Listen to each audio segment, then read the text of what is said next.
Vous voulez connaître mon secret pour faire 1 million de vues? Eh bien, j'ai volé l'idée de la vidéo, mais de manière éthique évidemment. Et vous voulez savoir comment vous aussi, vous pouvez voler des idées de vidéos qui cartonnent pour faire exploser les vues de vos vidéos YouTube de manière éthique? Eh bien, restez avec moi. Je vais vous dévoiler 3 techniques qui pourraient changer à jamais votre façon de créer du contenu. Prêt? C'est y part. Première technique pour voler éthiquement et faire exploser les vues de vos vidéos, le pastiche. C'est la technique utilisée par ce YouTuber qui a plus de 12 millions d'abonnés et plus de 3 milliards de vues cumulées. Alors on va y revenir dans un instant et voir comment vous pouvez faire pareil. Mais donc le pastiche, c'est quoi? C'est l'art de combiner différents styles, thèmes et influences pour quelque chose d'unique. Et le roi du pastiche, c'est Quentin Tarantino. Prenez par exemple le film Kill Bill. Tarantino s'est inspiré de différents genres pour créer ce chef-d'œuvre. Les films de vengeance, les western spaghetti, les films de samouraï, les films d'arts martiaux et même les bandes dessinées. Il a combiné tous ces éléments pour créer quelque chose de complètement nouveau et inoubliable. Et c'est exactement ce que vous devez faire en tant que créateur de contenu. Regardez autour de vous, en dehors de YouTube, dans les films, les documentaires, le théâtre, la danse, la musique, le sport, les bandes dessinées. Qu'est-ce qui vous inspire? Qu'est-ce qui vous fait vibrer? Prenez ces éléments, mélangez-les et ajoutez votre propre saveur unique. Un excellent exemple de YouTuber qui utilise la technique du pastiche, c'est Casey Neistat. C'est un réalisateur américain devenu vraiment une star de YouTube. Il est connu pour sa capacité à mélanger différents styles et formats pour créer un contenu vraiment unique. L'une des choses pour lesquelles Neistat est le plus connu, c'est sa série de vlogs quotidiens. Bien que le vlog soit un format assez courant sur YouTube, Neistat a réussi à le faire à sa façon. Au lieu de simplement filmer sa journée, de la montrer telle qu'elle, il utilise une variété de techniques cinématographiques pour transformer chaque vlog en une mini-histoire. Dans ces vidéos, vous pouvez voir des influences provenant de tout, des documentaires aux films d'action. Il utilise par exemple un drone pour créer des plans aériens spectaculaires, qui est une technique en fait qui est souvent utilisée dans les films à gros budget. Il peut également incorporer des éléments narratifs de documentaires en expliquant en voix off ce qui se passe dans la vidéo ou en introduisant différents personnages. Il fait des entrées de chant, donc ça veut dire que à certains moments, il pense vraiment à sa mise en scène en amont, alors qu'on est censé vraiment filmer juste la journée. Non, il va aller placer sa caméra à un endroit, il va revenir en arrière et il va faire semblant de rentrer dans un magasin, par exemple. Casey Neistat a également été influencé par des éléments en dehors du monde du cinéma. Par exemple, il utilise souvent des techniques de graffiti, de bricolage dans ses vidéos. Donc c'est vraiment un excellent exemple d'utilisation du pastiche sur YouTube. En tirant des influences de différents endroits, il a réussi à créer un style de contenu vraiment qui lui est propre. Deuxième technique pour voler éthiquement et faire exploser vos vues, c'est la méthode Gainsbourg. Vous connaissez certainement le grand Serge Gainsbourg, ce chanteur français légendaire qui n'avait pas peur de piocher quelques idées dans la musique classique pour ses propres créations, comme le titre Lemon Ancest qui est basé sur l'étude numéro 3 de Chopin.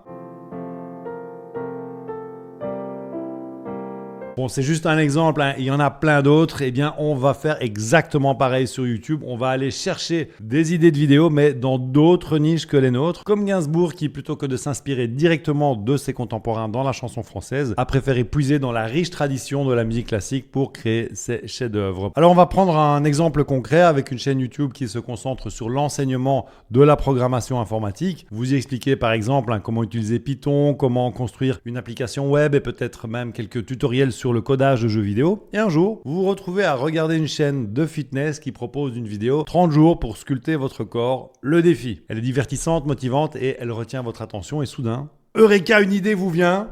Pourquoi ne pas transformer ça en défi de codage 30 jours? Vous pourriez structurer votre défi de manière similaire en commençant par des projets de codage simples et en progressant vers des projets plus complexes. Et ainsi, en regardant des vidéos dans une niche différente, donc ici le fitness, vous avez trouvé une idée pour créer une série de vidéos uniques pour votre chaîne de programmation. Donc l'inspiration, elle est venue de la forme et de la structure de la vidéo de fitness, mais le contenu, il est entièrement dans votre domaine d'expertise. Vous avez pris une idée qui a fait ses preuves dans une autre niche, vous l'avez adaptée à votre propre domaine et vous avez créé quelque chose d'original et d'engageant pour votre public. C'est de l'inspiration éthique à son meilleur, en plein dans l'esprit gainsbouresque. Troisième technique déjà pour voler éthiquement et faire exploser vos vues, l'effet miroir. Donc l'effet miroir, c'est un peu délicat et c'est là que les gens commencent à s'embrouiller. Il s'agit de puiser l'inspiration dans votre propre niche, dans votre propre thème, quoi. Imaginez-vous dans une librairie où chaque section représente une niche différente sur YouTube. Vous êtes dans la section qui vous intéresse, disons la cuisine végétalienne. Vous voyez tous ces livres, chacun représentant une chaîne YouTube et ils parlent tous de la même chose,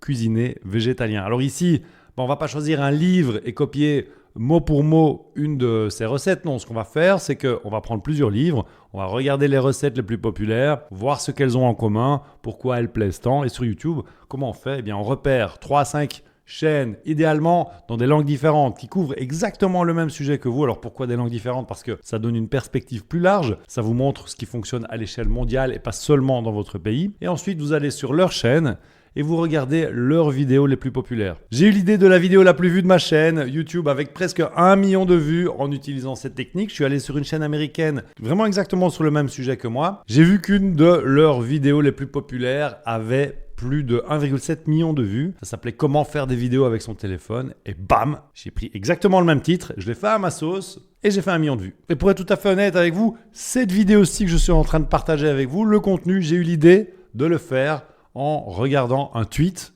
de Paddy Galloway. Alors astuce de pro, lorsque vous regardez les vidéos les plus populaires, descendez également un peu et regardez les vidéos qui n'ont pas beaucoup de vues. Ça vous donnera une idée de ce qu'il ne faut pas faire. Et rappelez-vous, votre objectif, c'est pas de copier, mais c'est d'adapter, d'améliorer, de proposer un contenu encore meilleur que celui de vos concurrents. Pour ça, le mieux, c'est de ne pas aller voir le contenu des vidéos. Justement, vous partez juste des titres, vous créez votre contenu et à la fin, vous allez voir la vidéo concurrente pour vérifier que vous n'avez rien oublié. Alors, autre point important, l'art du choix singulier. Lorsqu'on s'inspire d'autres créateurs, il y a une ligne fine mais essentielle qui sépare l'inspiration du plagiat. C'est trop facile de franchir cette ligne, surtout lorsqu'on admire beaucoup le travail d'un autre créateur. Et pourtant, c'est une erreur que vraiment on doit à tout prix s'éviter de faire. Non seulement le plagiat est contraire à l'éthique, mais il peut également nuire à votre réputation en tant que créateur de contenu. Alors, comment éviter cette situation délicate? La règle est simple.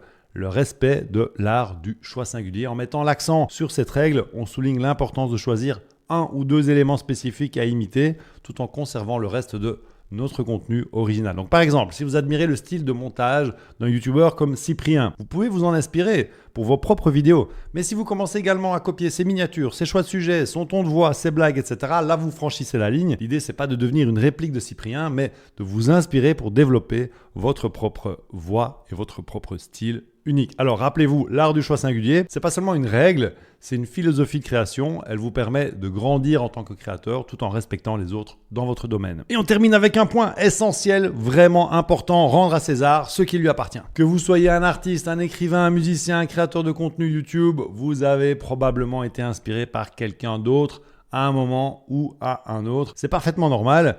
Comme on l'a vu, l'inspiration joue un rôle crucial dans le processus de création, mais c'est tout aussi crucial de reconnaître les sources de notre inspiration. Ça coûte rien de mentionner d'où vient une idée, une inspiration pour une miniature, un concept vidéo. Non seulement ça montre que vous respectez le travail des autres, mais ça peut aussi renforcer votre relation avec eux et votre audience. Dans l'économie de la création, le crédit, c'est une monnaie précieuse, mais attention, citer ses sources, c'est pas une excuse pour copier sans retenue, c'est une marque de respect pour ceux qui nous ont inspirés. Alors n'hésitez pas à rendre à César ce qui appartient à César.